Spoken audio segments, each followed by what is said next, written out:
नमस्कार, मैं हूं आपके साथ प्रदीप आजाद और इस खास पेशकश में आपका बहुत बहुत स्वागत है। राजस्थान विधानसभा में 10 फरवरी को बजट पेश होगा और जाहिर सी बात है कि ये जो बजट होगा ये चुनावी बजट होगा। इसी साल के आखिर में विधानसभा चुनाव होने हैं। अब विधानसभा भी चल रही है और विधानसभा में हंगामों का दौर भी जारी है। आरोप प्रत्यारोपों की कहानी पक्ष और विपक्ष दोनों आमने सामने। इस्तीफों पर भी बवाल मचा। जो विधायकों ने इस्तीफे दिए थे उन पर भी बवाल मचा।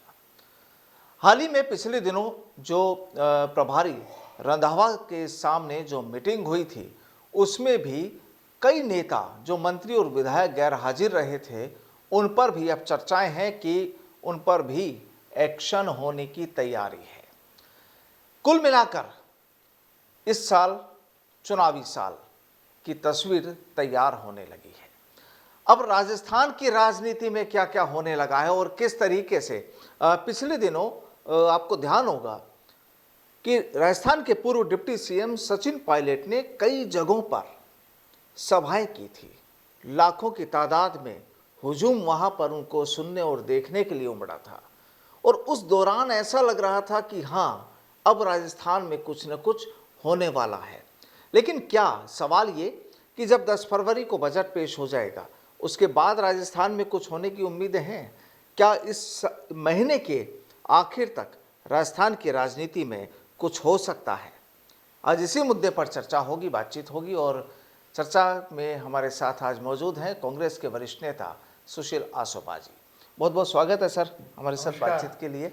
और एक बार फिर सवाल वही, क्योंकि हम जो सवाल कर रहे हैं वो पब्लिक की जो राय हमारे पास आती है, उनके जो सवाल आते हैं और कई बार जो मेल मैसेज और सोशल मीडिया के जरिए भी चीज़ें आती हैं कि इस बार कुछ ऐसे सवाल हों जो वाकई लगे कि राजस्थान की तस्वीर बिल्कुल साफ हो।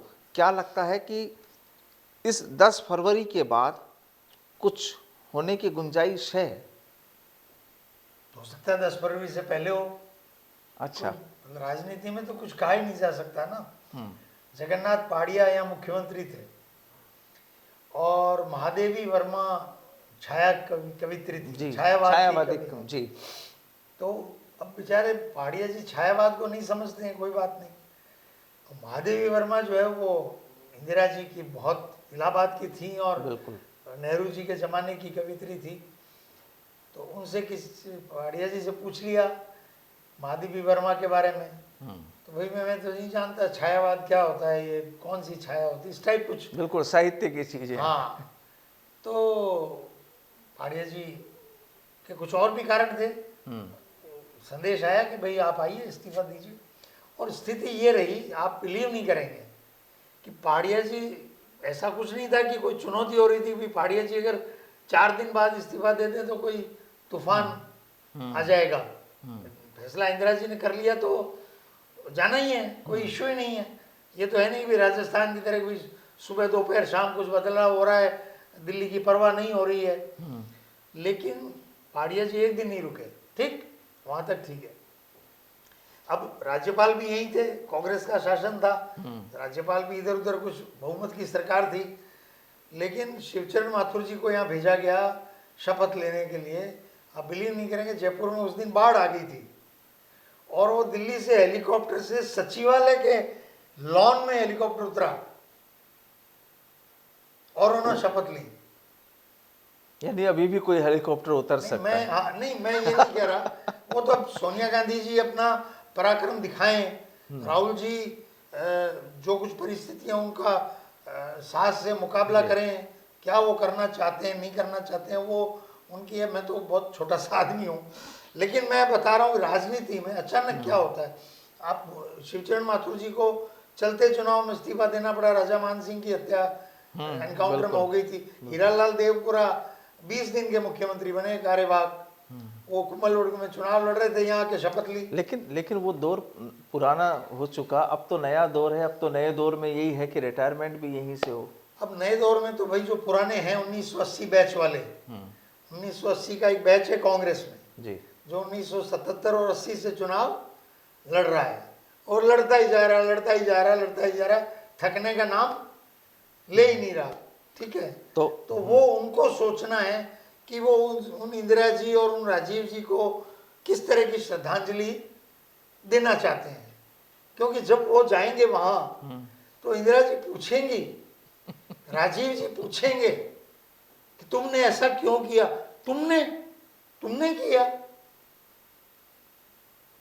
तुमको पहली बार एमपी बनते ही 1 साल में मैंने डिप्टी मिनिस्टर बनाया, तुमने किया राहुल के साथ ऐसा, तुमने किया सोनिया के साथ ऐसा। राजीव जी कहेंगे मैंने तुमको इतने बड़े बड़े दिग्गजों के बीच में प्रदेश अध्यक्ष बनाया 34 साल की उम्र में, ब्रूटस तुमने ये किया। ब्रूटस की कहानी मालूम है ना आपको, जब वो हत्या कर रहे थे उसके अपने सीनेटर्स जी तो ब्रूटस उनका सबसे खास था, सीजर का, जूलियस सीजर जी का। जी तो जब मार रहे तो ब्रूटस भी आ गया, तो वो मरते हुए सीजर ने कहा ब्रूटस तुम भी, यानी हैरानी होगी कुल हैरानी मिलाकर। हुई सीजर को, ब्रूटस तुम भी, तो जब जाना तो एक दिन है ही, तो ये तो इंदिरा जी राजीव जी पूछेंगे तुम भी। तो ये कहानी तो इनको भी पता होगी ना। नहीं, ये सत्ता का जो आकांक्षा है वो नहीं होने देती है, अपना लेकिन अपना है। लेकिन इस समय जो माहौल जो पहले कुछ लग रहा था वापस एक बार फिर शांत सा नजर आने लगा है, इसके पता पीछे नहीं, ये तो कोई वजह? राजनीति में अंडर द कारपेट बहुत कुछ चल रहा होता है, नहीं भी चल रहा होता है, कौन जानता है। और ईश्वर की महिमा को तो कोई नहीं जानता ना। लेकिन यहाँ तो राजनीति की और जो जिन्हें आप आला कमान कहते हैं महिमा तो उनकी होगी यहाँ तो। भगवान तो आला कमान से भी ऊपर है, देखो भगवान की इच्छा क्या है। लेकिन लगता क्या है कि अब चुनावी साल है, समय धीरे धीरे रोज तारीख और क्योंकि तारीख और समय तो वापस आता नहीं है। देखिए साहब, ऐसा है कि ये तो आप खुद ही कह रहे हो कि आपके वेरियस कॉर्नर्स से पायलट जी का नाम लोग बोलते हैं, और आपके सोशल मीडिया पे जो आप ये करते हो जी। उस पर भी लोग बोलते हैं, तो कुछ तो है ही ना जो बोलते हैं। बिना हुए तो कोई बोलता नहीं है, बिल्कुल। किसी और का तो नहीं बोलता, उनका ही क्यों बोलता है कि वो एस्टेब्लिश्ड अल्टरनेटिव है, स्थापित विकल्प वही है, है ना। मतलब जिसको कहते हैं कि नेक्स्ट कौन, तो उसमें कोई कंफ्यूजन नहीं है। बिल्कुल। और एक थकान हो गई है लोगों को, तो इसलिए नेक्स्ट। तो अब ये चीजें चलेंगी कब तक, ये जनता का सवाल है। हाँ, जनता का सवाल है। तो जो राहुल गांधी जी ने यात्रा पूरी की है, अब अगर इस सब्जेक्ट को वो लेते हैं और राजस्थान, क्योंकि 2024 को जीतने के लिए निश्चित जानिए एक कांग्रेस को गठबंधन करना होगा। कुछ पार्टियां तो कांग्रेस से गठबंधन करेंगी नहीं, मसलन टीआरएस नहीं करेगी, मसलन मुझे लगता है अखिलेश यादव भी नहीं करेंगे, और आम आदमी पार्टी तो कतई नहीं करेगी। 3 तो निश्चित मानिए करेंगे नहीं, और कम्युनिस्ट भी केरल की वजह से बिल्कुल नहीं करेंगे। बंगाल करें नहीं करें, बंगाल में तो बीजेपी वर्सेस टीएमसी हुआ है। बिल्कुल। तो अब बचे क्या, बचे छोटे दलों में, बड़े दलों में राजद, जेडीयू, इनके साथ बिहार में अच्छी पोजीशन बन सकती है। मतलब बिहार और झारखंड की 54 सीटों में से नहीं, लेकिन अपन जब राजस्थान की बात कर रहे हैं, उसका वाइंड अप कर रहा हूँ जी, ऐसे महाराष्ट्र में भी अच्छा गठबंधन बन सकता है। तो जब इन गठबंधनों में कांग्रेस को क्या हाथ लगेगा, कुछ सीटें बिहार में कांग्रेस तो 54 में से झारखंड में कितनी दे देंगे गठबंधन में, 10 दे देंगे, बिल्कुल 12 दे देंगे, 9 दे देंगे। महाराष्ट्र में 48 में से वो तीनों चारों मिला के कितनी कुछ छोटे दलों को भी देंगे, वो खोबरगढ़ गुट है और है, तो अम्बेडकरवादियों को देंगे, तो कांग्रेस को 15 दे देंगे, 12 दे देंगे, 13 दे देंगे। उससे तो कांग्रेस का 100 का आंकड़ा तो नहीं छुएगा ना।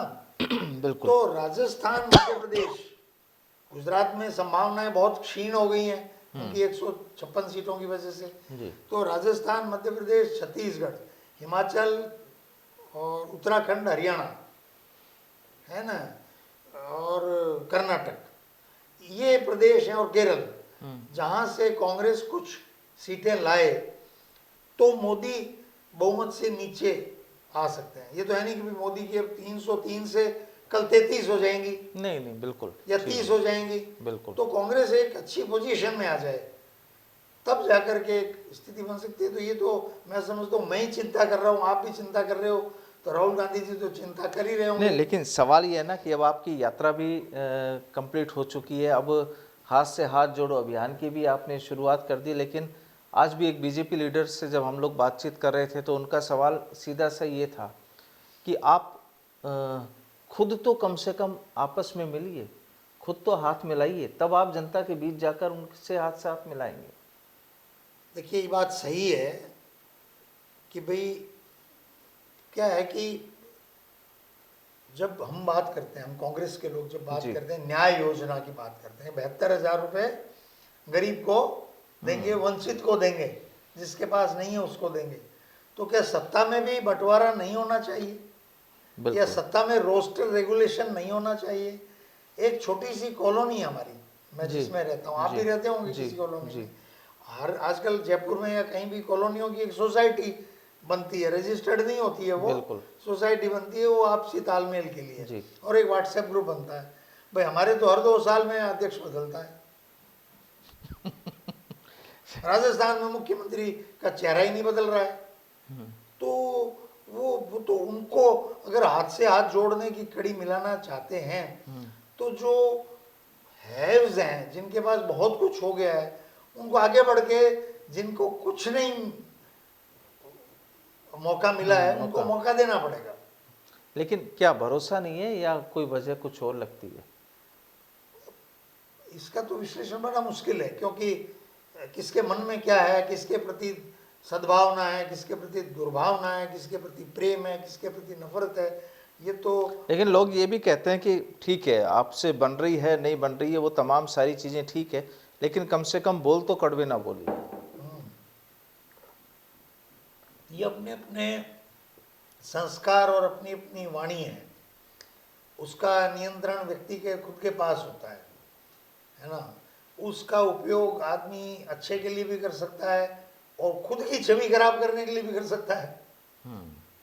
अगर कोई खराब बोलता है, मैं आपके बारे में बोल रहा जी हूँ, बिल्कुल। कोई आपके जो सुन रहे हैं जी। कैमरामैन, ये मुझे अच्छा कहेंगे कि आपको तो कुछ नहीं कहेंगे, आपके लिए मुझे तो अच्छा नहीं कहेंगे, बिल्कुल। छवि तो मेरी खराब हुई। सो ठीक है, इंसान उसको दांव पे लगा के भी कुछ करना चाहता है तो करे। तो अब कुल मिलाकर कहानी क्या लगती है विधानसभा चुनाव की? मैं तो बड़ा क्लियर कंसेप्टेड हूँ कि सिद्धांत, नीतियाँ, योजनाएं, इनको जनता के दिल में बिठाने के लिए चेहरा जरूरी है। हिंदुस्तान के चुनाव आज भी चेहरे पे ही हैं, और मैं एक दिन पहले भी आपको कहा था कि ये जो दक्षिण एशिया है, इसमें चेहरे बहुत महत्वपूर्ण है। इवन जो बहुत एडवांस डेमोक्रेसीज हैं, उसमें भी आप देख लो, कैनेडी फैमिली के जो लोग हैं, अभी कुछ साल पहले भी उनके कोई पोते भतीजे जो भी, तो एक स्थापित हो जाता है, क्योंकि उनकी एक वो हो जाती है, इमेज बन जाती है। तो साउथ एशिया में तो चेहरों का महत्व है। अब ये सचिन पायलट जी एक ऐसा चेहरा बन चुके हैं राजस्थान की राजनीति में, जो लार्जर देन, जो यहाँ की पार्टियों के जो लोग हैं, मैं नेशनल लेवल पे नहीं कह रहा हूँ भी लार्जर देन राहुल गांधी है, लार्जर देन नरेंद्र मोदी है, राजस्थान में जितने लोग राजनीति में दिखाई दे रहे हैं, उन सबसे जनता की नज़रों में सबसे ऊपर है। तो अब लगता है कि चुनाव में कुछ भागीदारी होगी या नहीं होगी, कुछ फायदा मिलने वाला है या नहीं? नहीं, उनको वो मैंने कांग्रेस को तो फायदा एक ही स्थिति में होगा कि सचिन पायलट जी को मुख्यमंत्री बनाएगी, तो जनता ये विश्वास करेगी इनको जिताएंगे तो इस बार फिर शपथ ये लेंगे, क्योंकि वो उनको 2018 में भी 5 साल का मैंडेट दिया था जनता ने सचिन पायलट जी के चेहरे पे। सचिन पायलट जी के चेहरे पे ही मोदी, योगी, वसुंधरा और अमित शाह, इन चारों को यहाँ पे बिल्कुल हार चखनी पड़ी थी। तो अब कहानी सीधी सी ये कि अगर इनको सीएम नहीं बनाएंगे तो आप फेल हो जाएंगे, कांग्रेस का सीधा सा यही है। कठिनाइयाँ हैं, चुनाव में क्या हो जाए इसका तो मैं कौन क्या कह सकता है, कठिनाइयाँ हैं, लेकिन हाँ परेशानियां जरूर होंगी। मैं तो जितने लोगों से अभी, जैसे आपके नीचे एक दिन मैं उतर रहा था, जी। तो वो एक रेस्टोरेंट है छोटा सा, हर जगह पूछ लेता हूँ भाई सीएम कौन होना चाहिए, अपने आप ही बोलते हैं सचिन पायलट। एक फर्नीचर शोरूम में गया था परसों, ऐसे ही। इसकी वजह क्या मानते हैं फाइनली, क्यों बोल रहे हैं लोग ऐसा? दो कारण से।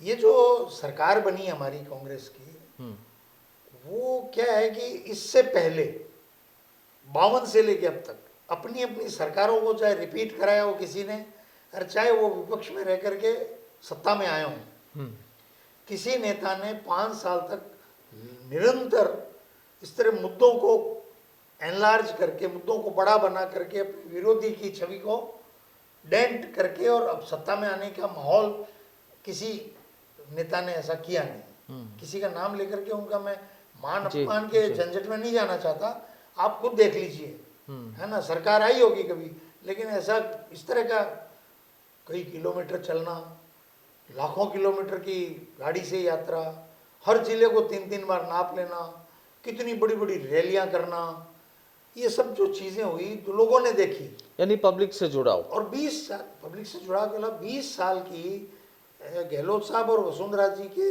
बहुत अच्छे काम किए होंगे। काम तो जनता के पैसे से ये काम करते हैं, कोई एहसान किसी का नहीं है। पायलट साहब भी बन जाएंगे तो कोई एहसान नहीं है पायलट साहब का, जनता का पैसा है। पायलट साहब की तनख्वाह भी जनता ही देगी, और गहलोत जी को भी जनता ही दे रही है, वसुंधरा जी को एमपी की पेंशन भी जनता ही दे रही है। लेकिन 20 साल अपने नया चेहरा चाहिए। अब पायलट साहब उस समय बनते तो कांग्रेस में एक सेकंड लीडरशिप पायलट साहब के बाद की अब तक तैयार हो चुकी होती, जो पायलट साहब के सामने खड़ी होती है, भाई इनकी जगह मुझे सीएम बनाओ। अभी तो गहलोत साहब की जगह जनता चाहती है पायलट साहब बने। पायलट साहब अगर 2018 में बन चुके होते तो आज एक नया चेहरा कांग्रेस में होता कि भाई ये पायलट साहब से मुकाबले। राजनीति में ये भी एक होती है कंपटीशन। आज वसुंधरा जी की जगह भी कोई होना चाहिए, इस तरह की बात है ना। तो मतलब डेमोक्रेटिक प्रोसेस है ये, वो प्रोसेस ही आगे नहीं चल रहा, चेहरा नहीं बदलने के। रुका हुआ कहाँ पर है प्रोसेस? अब वो कांग्रेस की वर्तमान परिस्थितियां जो है वो सारी दुनिया जानती है। वो उसका जो भी लाभ हानि हो रही है वो पार्टी को हो रही है, उसमें तब क्या करना है। तो यानी कुल मिलाकर कहानी सीधी सी ये कि इस बार जो विधानसभा चुनाव होने हैं, अगर यहाँ पर सचिन पायलट को सीएम फेस नहीं बनाया या मुख्यमंत्री उससे पहले नहीं बनाया तो बकोल आसोपा जी कठिनाइयाँ आ सकती हैं, परेशानियाँ झेलनी पड़ सकती है कांग्रेस को। क्योंकि बदलाव, अक्सर कहा भी जाता है कि बदलाव प्रकृति का नियम है, और जिस तरीके से राजस्थान का जो सियासी माहौल जो चल रहा है, राजस्थान की जो सियासी जो गणित जो चल रही है, एक जगह बिल्कुल अटकी हुई है। और कई बार कहा भी जाता है कि अगर एक ही जगह पर कोई भी चीज़ जमा हो जाती है और जब तक उसका रोटेशन ना घूमे तब तक शायद वो बहुत ज़्यादा फिर फ़ायदा भी शायद नहीं दे पाती है। और कहा भी जाता है कई बार तालाब और पानी और तमाम तरह की संज्ञाएँ दी जाती है, उपमाएँ दी जाती है। लेकिन कहानी सीधी सी ये कि अगर किसी ने पांव जमाए हुए हैं तो उसके पीछे की मसला क्या है, और अगर कांग्रेस आला कमान कोई कदम नहीं उठा रहे हैं तो उसके पीछे का असर क्या है या वजह क्या है, इन तमाम चीज़ों को समझना होगा। लेकिन हाँ, माना जा रहा है कि बहुत जल्दी राजस्थान में कुछ न कुछ सियासी उथल पुथल होना इंतज़ार में है और हो भी सकती है। बहरहाल करते हैं इंतज़ार आने वाले वक्त का, देखते हैं क्या कुछ होता है। आसोपा साहब बहुत बहुत शुक्रिया हमसे बातचीत के लिए। नमस्कार।